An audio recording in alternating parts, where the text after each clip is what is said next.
नमस्कार साथियों, मैं लेखनी पुट्टे सांभवी आईएएस एकेडमी में आप सभी का स्वागत करती हूँ। हमने स्टार्ट किया ल्यूसेंट सीरीज़, जिसमें आज हमारी क्लास का 8th लेक्चर है। आज हम भारत का भारतीय संविधान का भाग 1 पढ़ेंगे और आज से स्टार्ट हो रहे हैं।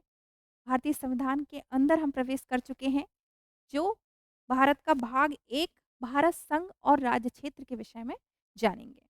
चलिए, आज का जो टॉपिक है हमारा भारत संघ और उसके राज्य क्षेत्र, भाग 1। चलिए, संघ मैंने बार-बार डिस्क्राइब किया है, लेकिन फिर से इस यहाँ पे ज़्यादा अच्छे से डिस्क्राइब करना बहुत ज़रूरी है। चलिए, उससे पहले हम बता दें कि राज्य क्या है? राज्य,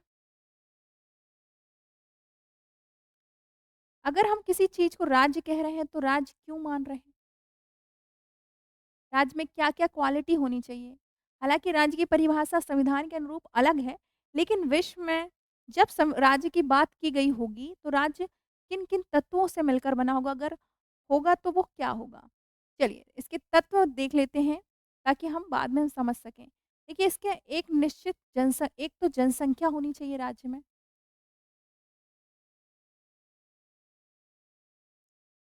फिर भूभाग हो,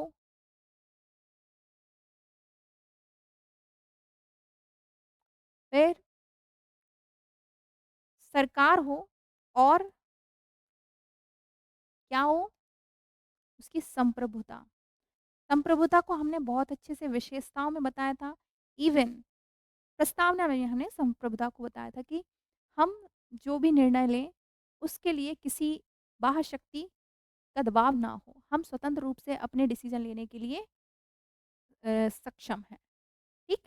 तो ये संप्रभुता को दर्शाता है, ये शक्ति दर्शाता है कि हम अपनी शक्तियाँ अपने अपने हिसाब से अपने अपने निर्णय स्वयं ले सकते हैं। ठीक? अब रही बात सरकार, सरकार को हम जानते हैं जनता ही चुनती है, या एक भूभाग भूभाग होना बहुत आवश्यक है, तभी वो राज्य कहलाएगा। अब हम बात करते हैं संघ की।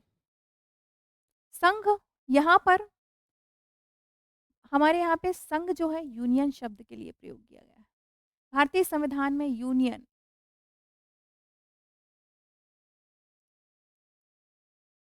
क्या होता है यूनियन? यूनियन जो होता है, राज्यों का एक विलय पत्र है। राज्य जब कोई यूनियन बन रहा है, तो कैसे बन रहा है? राज्यों के विलय से।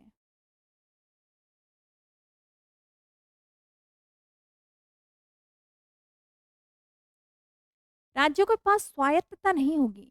राज्य कभी अलग नहीं हो सकते।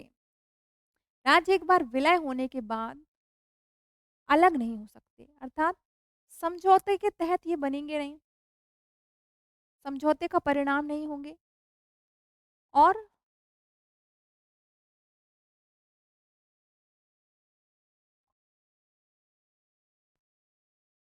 अलग नहीं हो सकते विलय होने के बाद।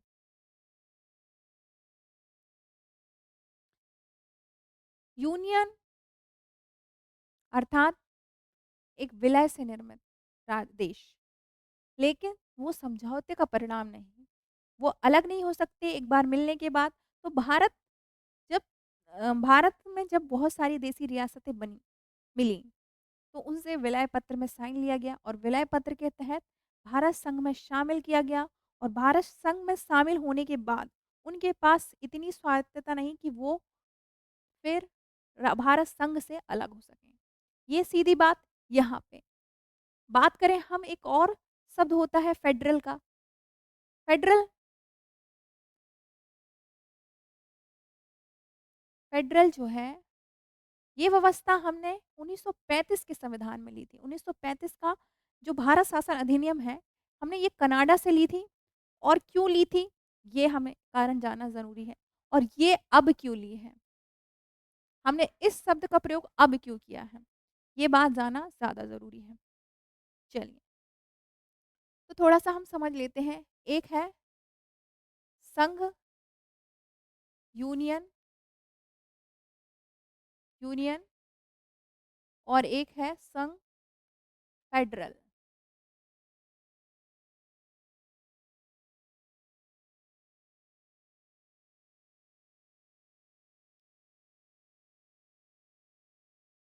संघ क्या है? समझौते का परिणाम नहीं है, यूनियन।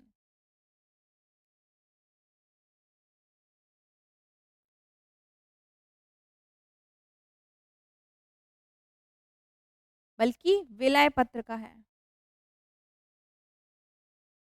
और ये समझौते के परिणाम के तहत बनता है।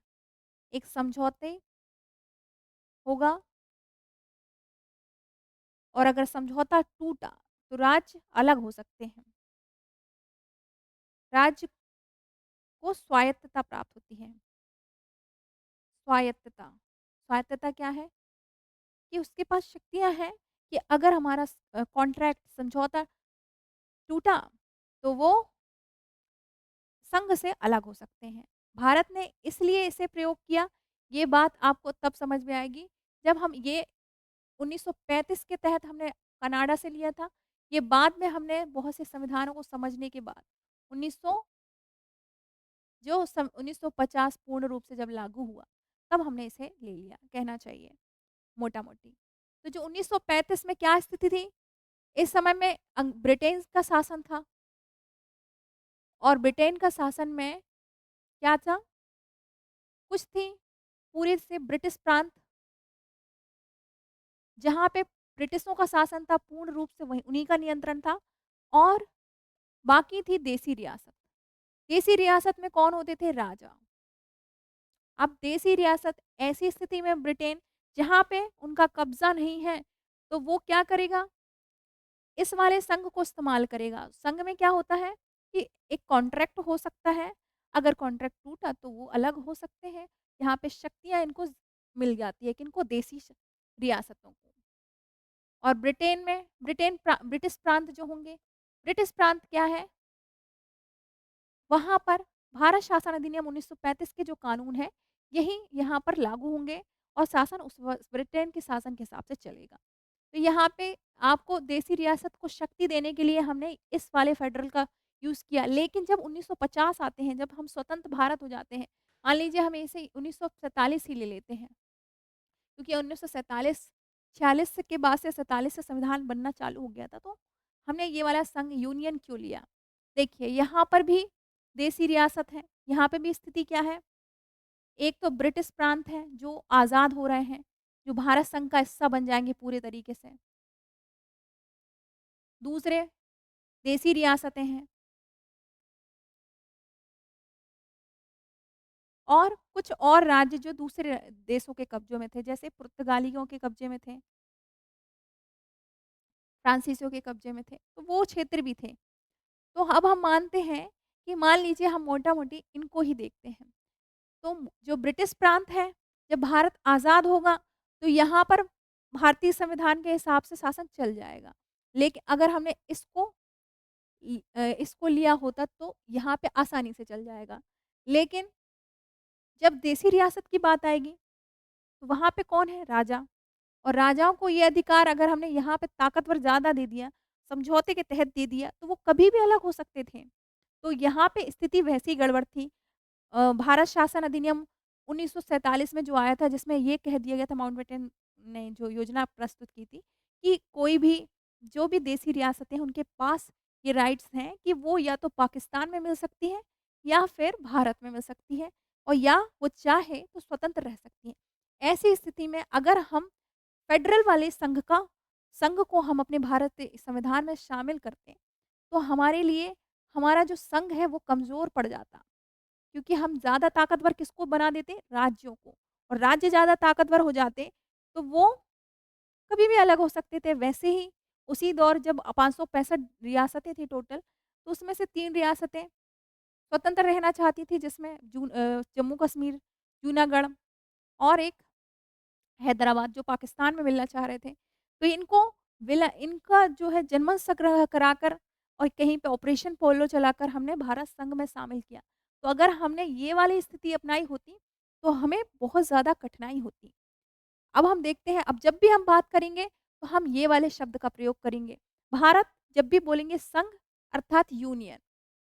ओके? क्लियर? ईज़ी है। ज़्यादा टफ नहीं है, बस इतना समझना है कि हमने फेडरल को क्यों नहीं लिया? क्योंकि हम देसी रियासतें जो शामिल थीं, भारत संघ में मिलने वाली थी, उनको ज़्यादा ताकतवर नहीं बनाना था। और जहाँ पे शासन किनका था, लोकतंत्र नहीं था, वहाँ पे राजतंत्र था। उन्हें अगर हम ताकतवर बना देते तो वो कभी भी अलग हो सकते थे। और यही स्थिति अमेरिका की है। अमेरिका ने क्या किया है, फेडरल वाला शासन अपनाया, पद्धति अपनाई है। तो वहाँ पर बहुत से राज्य मिलकर एक देश बनाते हैं जो बाह्य मामले देखते हैं, सुरक्षा के मामले देखते हैं, बहुत से ऐसे मामले देखते हैं।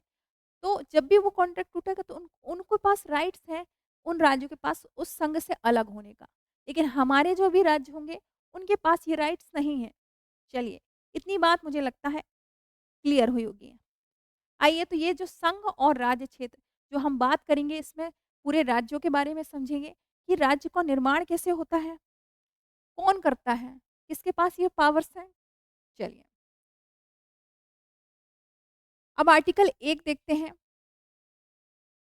आर्टिकल 1 में क्या है, भारत अर्थात इंडिया राज्यों का संघ होगा। ये देखिए, ये जो संघ हम बार-बार बात करेंगे वो कौन-सा होगा? यूनियन स्टेट्स यूनियन होगा ये। ओके? जो क्या है? संघ को ताकतवर बनाएगा ज़्यादातर। यहाँ पे संघ, अगर हम इसे जब हम भी बात करें इस शब्द की, तो ये 2 बातें बताएगा आपको कि भारत जो है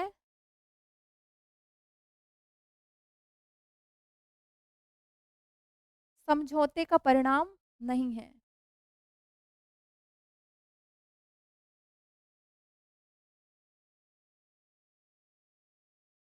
कि राज्यों को, कोई भी राज्य भारत से अलग नहीं होता हो सकता। राज्य संघ से अलग नहीं हो सकते। ओके? हमने पहले ही बता दिया कि संघ हमने फेडरल वाला नहीं यूज़ किया है, हमने यूनियन यूज़ किया है।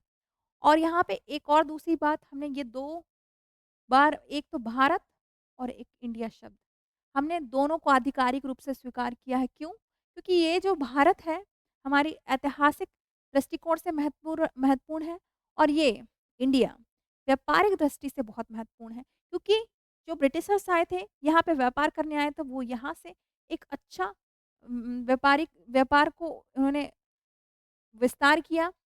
तो ये इंडिया जो भी था, नाम उस समय था, इतना फ़ेमस था, व्यापारिक दृष्टिकोण से इंडिया नाम से हमारा भारत बहुत फ़ेमस था। इसीलिए हमने कहा कि हम इंडिया भी इस नाम को शामिल करेंगे। रीज़न, अगर हम इंडिया से भारत रखते, तो उस समय जब भारत बना, तो उस समय पाकिस्तान भी बना था।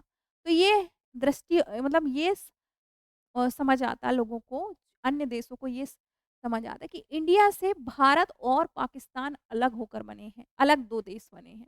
जबकि 2 ही देश बने हैं, यहाँ से ब्रिटिश सत्ता पूर्ण रूप से समाप्त हो चुकी थी। इसलिए हमने इन दोनों नामों को मान्यता दी। किन्होंने? हमारे भारतीय संविधान सभा के सदस्यों ने इन दोनों नामों को रखना उचित समझा। चलिए, अब बात करते हैं कि जो हम राज्य और उनके राज्य क्षेत्र वे होंगे जो पहली अनुसूची में होंगे। देखिए, जो भी राज्यों के नाम होंगे, महाराष्ट्र, हमारे 28 राज्य जो भी हैं, जितने भी हैं 28 राज्य, 8 केंद्र शासित प्रदेश, महाराष्ट्र है, मध्य प्रदेश है, कर्नाटक है, तेलंगाना है, सारे बहुत सारे, दिल्ली है, लक्षद्वीप केंद्र शासित जो प्रदेश है, इनके जो नाम होंगे, इनके क्षेत्र हैं, सीमाएँ हैं, और उनका जो प्रशासनिक और राजनैतिक नक्शा भी है ना, मैप, वो हमें कहाँ मिलेगा? अनुसूची 1 में। हमने जब अनुसूची पढ़ा था, तो हमने बताया था पहली अनुसूची में संघ और राज्य क्षेत्रों के बारे में। उसमें जो पहली अनुसूची है, उसमें संघ और राज्य क्षेत्रों के नामों का विवरण मिलेगा। हमने बताया था कि अनुसूची में क्या होता है? अनुसूची में वो चीज़ शामिल है जो मुख्य पाठ में शामिल ना हो, जिनका विवरण ना हो। यहाँ पर उनसे संबंधित कानून होंगे, लेकिन जो उसके प्रावधान हैं, देखो यहाँ पे प्रावधान मिलेंगे, उनसे संबंधित जो भी व्याख्या विस्तृत रूप से जो विवरण होगा, वो अनुसूची में मिलेगा। तो इसका जो विवरण हमें कहाँ मिल रहा है? अनुसूची 1 में। ओके? ईज़ी है, कोई बड़ी बात नहीं है। इसका सब आर्टिकल 2 था ये। अब नेक्स्ट आर्टिकल में आते हैं, सब आर्टिकल 3 जो बताएगा कि क्या-क्या शामिल होते हैं हमारे राज्य क्षेत्र में, भारत के राज्य क्षेत्र में। तो भारत के राज्य क्षेत्र 3 भागों से मिलकर बनेगा। कौन-कौन से? 3 भागों में आएँगे। एक तो पूरे राज्य क्षेत्र 28 राज्य, दूसरा केंद्र शासित प्रदेश, तीसरा जो हो सकते हैं अधिग्रहित हों, अर्जित हों, संभावित हैं, अगर हमने कोई राज्य किसी देश का कब्ज़ा मतलब युद्ध से जीत लिया, अधिग्रहण कर लिया, तो वो भी उसमें शामिल किया जाएगा किसमें? सब आर्टिकल में। तो आइए हम देख लेते हैं। देखिए राज्यों के क्षेत्र और केंद्र शासित प्रदेश के क्षेत्र और अर्जित क्षेत्र, ठीक?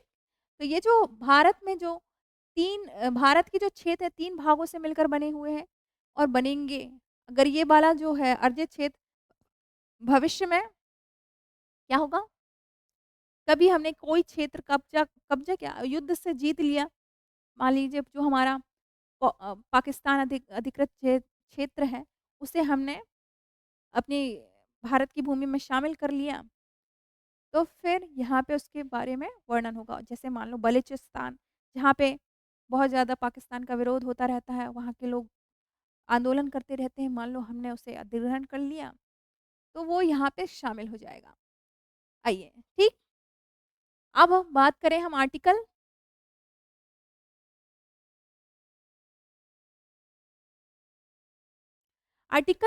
2 की। आर्टिकल 2 कहता है कि नए राज्यों का प्रवेश या स्थापना। जब भी कोई नया राज्य का हम प्रवेश करें, कोई भी जो भारत संघ में शामिल ना हो।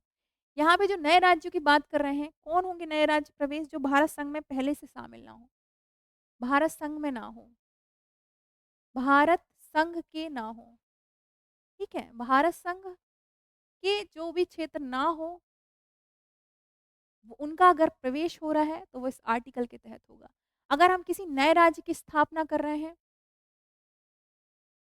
नए राज्य की स्थापना, तो वो आर्टिकल 2 के तहत होगा और ये कौन करेगा?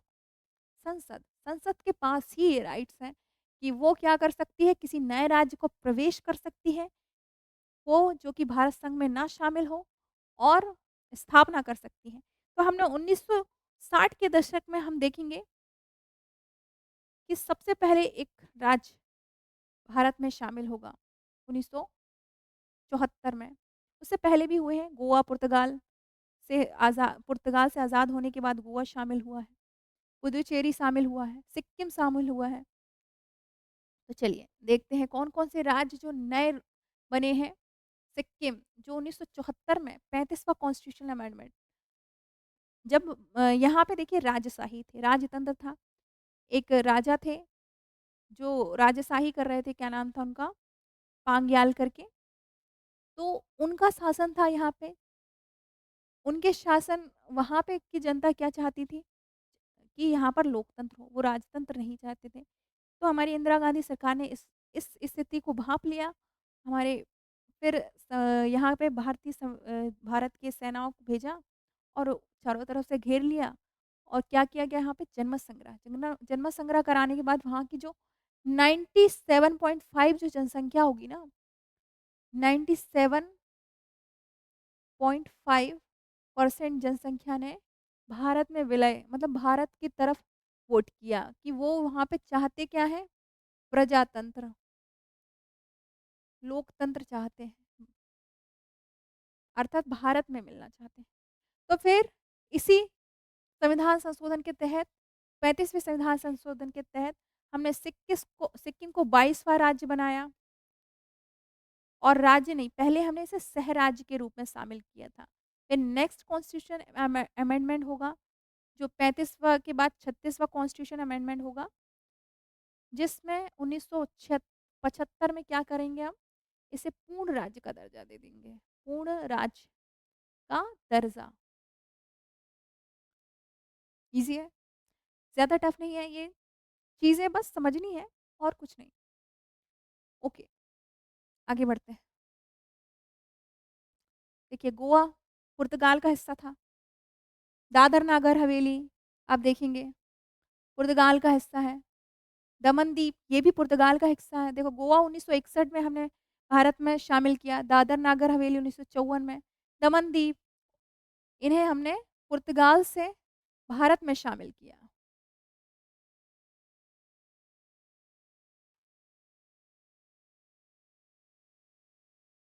ये यहाँ पे पुर्तगालियों का शासन था, ऑपरेशन पोलो और और भी चीज़ें करके ऑपरेशन विजय के तहत हमने भारतीय संघ में शामिल किया। चलिए नेक्स्ट पांडिचेरी की बात करें, पांडिचेरी जो फ्रांसीसियों के कब्जे में थे, उनसे हमने 1954 में क्या कर लिया भारत में मिला लिया, 1954 में ये भारत में मिला, ठीक है? तो ये जो नए राज्य हैं, ये भारत संघ का हिस्सा नहीं थे। यहाँ पे खास बात क्या है, ये भारत संघ का हिस्सा नहीं थे। आर्टिकल 2 के तहत भारत संघ में विलय किए गए, मिले गए मतलब नए राज्यों का हुआ क्या? प्रवेश हुआ और फिर स्थापना हुई। इतनी बात क्लियर? ओके। अब हम देखते हैं आर्टिकल 3। आर्टिकल 3 में क्या है? संसद विधि बनाकर नए राज्यों का पुनर्गठन कर सकती है। ठीक? तो यहाँ पर आर्टिकल 3 कह रहा है, नए राज्यों का पुनर्गठन क्या होता है? यहाँ पे बात करें हम यहाँ पे पुनर्गठन। पुनर्गठन जो भारत संघ का हिस्सा है। हम पुनर्गठन उन्हीं का कर सकते हैं जो भारत संघ का हिस्सा है, उनका नहीं जो नए राज्य जो शामिल हुए, प्रवेश किए नए राज्य, नए दूसरे देश का हिस्सा थे और भारत में शामिल हुए। तो यहाँ पे पुनर्गठन की बात करेंगे। आर्टिकल 3 जो है भारत संघ के ये हिस्से में जो भी परिवर्तन होगा, चाहे वो सीमाओं का हो, भौगोलिक सीमा चेंज बड़ी हो रही है, छोटी कर रहे हैं, घटाना उनकी सीमाओं को घटाना है, बढ़ाना है, उनका विभाजन करना है, 2 नए मतलब नए राज्य बनाना है, तो वो आर्टिकल 3 के तहत होगा। क्यों? क्योंकि वो भारत संघ का हिस्सा होंगे, इसीलिए इस और उस आर्टिकल में सिर्फ़ इतना डिफ़रेंस है कि वो भारत संघ का हिस्सा नहीं थे, तो नए राज्यों का प्रवेश हुआ आर्टिकल 2 में। यहाँ पे भारत संघ का हिस्सा है, लेकिन किसी राज्य के प्रशासनिक दृष्टिकोण से, भाषाई दृष्टिकोण से या जो भी क्षेत्रीय विभिन्नताओं की वजह से हमने अगर चेंजेस लाया, तो वो आर्टिकल 3 के तहत लाएँगे। जैसे हम देखते हैं कि आर्टिकल 3 में हम और भी चीज़ देखो क्या-क्या आएँगे पुनर्गठन में, नए राज्य बनाना, ओके? बनाते हैं हम नए राज्य, विभाजन कर देना, कोई राज्य का 2 हिस्सों में बाँट देना, अगर उसका क्षेत्र एरिया बड़ा है, उत्तर प्रदेश के हमने बहुत से टुकड़े हुए हैं, बहुत सारा विभाजन हुआ, मध्य प्रदेश छत्तीसगढ़ अलग हुआ मध्य प्रदेश से, विभाजन। उसके बाद राज्यों का विलय, अगर कोई राज्य विलय कर रहा है भारत संघ में, ठीक? फिर है क्षेत्र को अगर बढ़ाना है, घटाना है, तो भी ये अनुच्छेद 3 के तहत आएगा। नाम परिवर्तन, नाम परिवर्तन तो हम आजकल बहुत ज़्यादा देख रहे हैं। नाम परिवर्तन राज्यों में भी हो रहे हैं, राज्यों के अंदर जिलों के भी चेंज हो रहे हैं, जैसे इलाहाबाद का प्रयागराज हो गया। लेकिन यहाँ पे बस इतना अंतर है कि देखो नाम अगर चेंज हो रहा है, किसका राज्य के स्तर पर राज्य का चेंज हो रहा है, तो ये कौन करेगा? संसद। लेकिन अगर जिले का चेंज हो रहा है, तो वो संबंधित राज्य की विधानमंडल करेगी। ठीक? तो नाम चेंजेस अगर राज्य के अंदर की जो भी कोई सीमा है, जो जैसे जिला का नाम चेंज होना, नई तहसील बनना, तो वो राज्यों की विधानमंडल करेगी। और जो भारत के संदर्भ में है, राज्य का चेंज हो रहा है, जैसे एग्ज़ाम्पल ले लो तमिलनाडु का नाम पहले था मद्रास, बाद में इसको कर दिया गया तमिलनाडु। वैसे ही उड़ीसा का नाम पहले ओडिशा था, अब उसे ओडिशा कर दिया गया 2011 में। तो ये जो नाम चेंजेज़ हैं, वो आर्टिकल 3 के तहत देखो तमिलनाडु नहीं मद्रास का नाम तमिलनाडु, उड़ीसा का ओडिशा कर दिया गया है, ओडिशा, ओके? यहाँ से शायद क्लियर हुआ हो कि देखिए कहाँ नाम चेंजेज़ हो रहा है, राज्यों का चेंज होगा अच्छा जिले का चेंज होगा तो फिर तो विधानमंडल वहाँ पे काम करेगी। इतनी बात क्लियर है। अब हम ये देखते हैं कि यहाँ पे ये बात कहीं नहीं कही गई कि कोई भी राज्य भारत संघ से अलग हो सकता है क्या? अगर गलती से ऐसा होता है, कभी हो जाता है, तो क्या होगा? कहाँ पे लिखा है ये? है नहीं, इसके लिए फिर सुप्रीम कोर्ट से पूछा गया, तो सुप्रीम कोर्ट ने कहा कि इसके लिए संविधान संशोधन होना चाहिए। अगर कोई पार्ट हम अपने भारत का किसी और देश को दे रहे हैं, तो उसके लिए संविधान संशोधन होगा। जैसे हमने बांग्लादेश को बेरुवारी केस में बेरुबाड़ी केस में बांग्लादेश को हमने अपना क्षेत्र दिया और उनसे कुछ क्षेत्र अपने भारत में शामिल किया। तो वो 100वां संविधान संशोधन के तहत हुआ था 2015 में। तो वहाँ पर हमने क्या किया, वो भी आर्टिकल 3 में आया। लेकिन वो संविधान संशोधन के तहत हुआ 100वां संविधान संशोधन। जब उन्होंने, क्योंकि इसमें कोई प्रावधान नहीं था, तो हमने वहाँ पे वो किया क्या, संविधान संशोधन, 100वां संविधान संशोधन। लेकिन क्या हुआ, अगर हम जब भी संविधान संशोधन करते हैं तो यहाँ पर क्या हो जाता है, चीज़ें बढ़ जाती हैं और लिखना पड़ता है, ऐड करना पड़ता है। जबकि हम जब भी राज्यों का निर्माण करते हैं तो क्या है, इसका संविधान संशोधन नहीं माना जाएगा, अगले आर्टिकल में मिलेगा, ठीक। तो ये हम अगले आर्टिकल में देखते हैं पहले।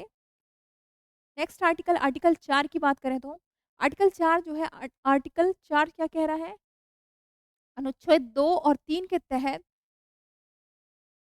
संसद कोई भी विधि बनाती है तो इसे संविधान संशोधन नहीं माना जाएगा। संसद कोई भी राज्य का गठन करती है, मतलब 2 और 3 के तहत अगर वो उसका पालन कर रही है, पालन करते हुए कोई विधि बनाती है तो इसे संविधान संशोधन नहीं माना जाएगा। जैसे आर्टिकल 2 में नए राज्यों का प्रवेश था और किसी नए राज्य का प्रवेश और स्थापना की बात की गई थी। आर्टिकल 3 क्या कह रहा था कि पुनर्गठन, राज्यों के पुनर्गठन की बात कर रहा था। तो यहाँ पे अगर कोई राज्यों का चेंजेस आ रहा है, नाम परिवर्तन, विभाजन या फिर उनकी चेंजेस मतलब 2 राज्यों का अलग कर दिया गया है, तो वहाँ पे क्या नहीं माना जाएगा उसको? संविधान संशोधन नहीं माना जाएगा। तो यहाँ पे ये बात तो कह दी गई, लेकिन अगर हमने जो पिछली बात बोली कि किसी राज्य को किसी क्षेत्र को अगर हम किसी देश को दे रहे हैं, दूसरे देश को दे रहे हैं, पृथक कर रहे हैं अपनी चीज़ों से, तो उसे कहाँ रखेंगे? तो ऐसा हुआ है। वैसे तो हमारे भारत संघ में जो भी विलय होने के बाद क्या होता है, भारत संघ से कोई भी राज्य अलग नहीं हो सकता। लेकिन क्षेत्र की बात थी, वो हमारे हित में थी, क्योंकि वो जो क्षेत्र था, बांग्लादेश था, जो मुस्लिम बाहुल्य क्षेत्र था और उसमें बांग्लादेशी रहते थे, भारत के बहुत से हिस्से में। और उन बांग्लादेश के बहुत से हिस्से में भारतीय रहते थे। तो वो एक भारत की स्थिति, मतलब ज्योग्राफिकली सीमा को लेकर विवाद होता रहता था। इस वजह से वेरुवाली केस के तहत 2015 में 100वां संविधान संशोधन के तहत हमने उन बांग्लादेश को कुछ भाग दिया और वहाँ से हमने कुछ भाग भारत में शामिल किया। तो वो किसके तहत किया गया था? कॉन्स्टिट्यूशन अमेंडमेंट के तहत। आइए एक चीज़ और देखते हैं कि अगर कोई नया राज्य गठित हो रहा है, तो क्या हो रहा है? नए राज्य को गठित करने के बाद क्या होगा? प्रक्रिया क्या होगी उसकी? नए राज्य को गठित करने की प्रक्रिया,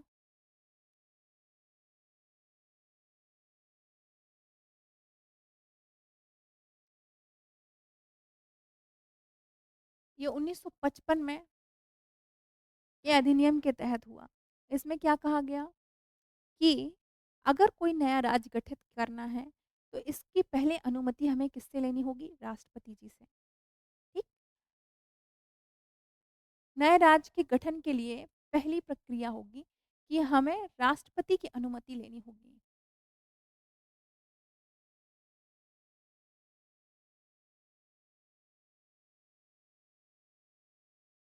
दूसरा, संबंधित जिस राज्य का चेंजेस आ रहा है, उस संबंधित राज्य से राय लेनी होगी, सलाह लेनी होगी, संबंधित राज्य से। जिस राज्य का हम गठन कर रहे हैं, जिसके लिए संबंधित राज्य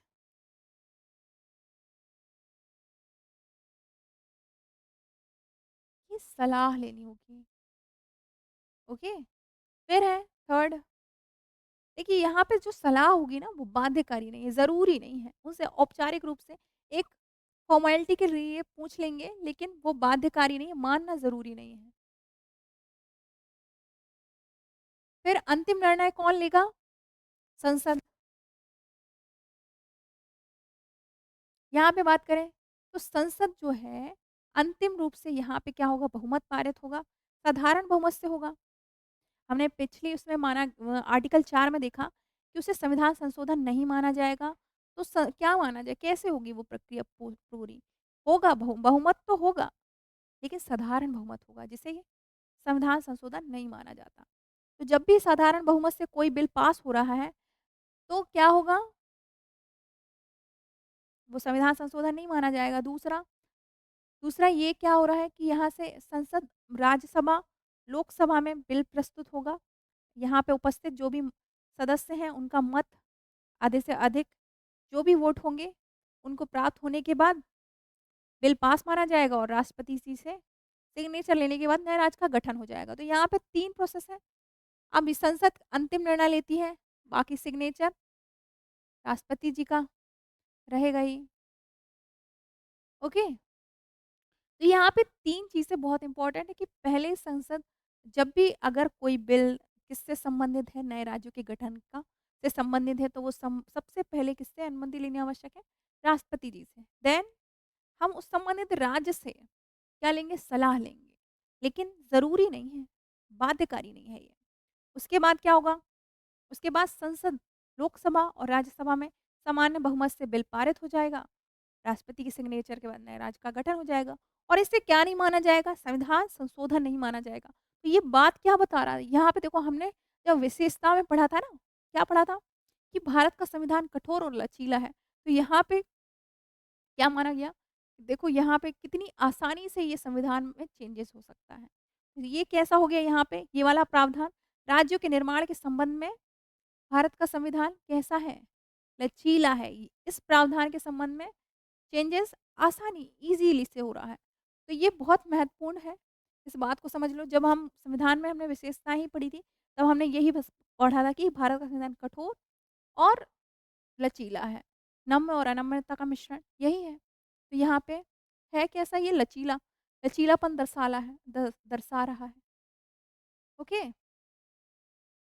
ईज़ी है।